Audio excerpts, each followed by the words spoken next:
দেখুন কিভাবে আমাদের প্রিয় দ্বারকা সত্যযুগের শেষে জলের তলায় নিমজ্জিত হয়ে গেল।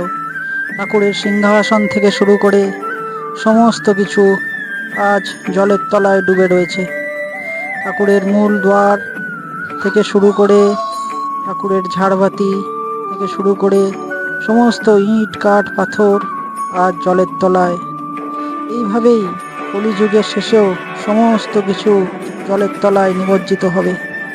আজ আমাদের চোখের সামনে যা আমরা দেখতে পাচ্ছি তা নিমেষেই জলের তলায় ডুবে যাবে এবং সূচনা হবে এক নতুন যুগে। ভগবান কল্কি রূপে আবার এই পৃথিবীতে অবতরণ করবেন।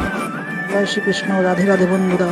এই ধরনের ভিডিও ভালো লাগলে চ্যানেলটিকে সাবস্ক্রাইব, শেয়ার ও লাইক করুন এবং কমেন্টে আপনাদের মতামত জানান।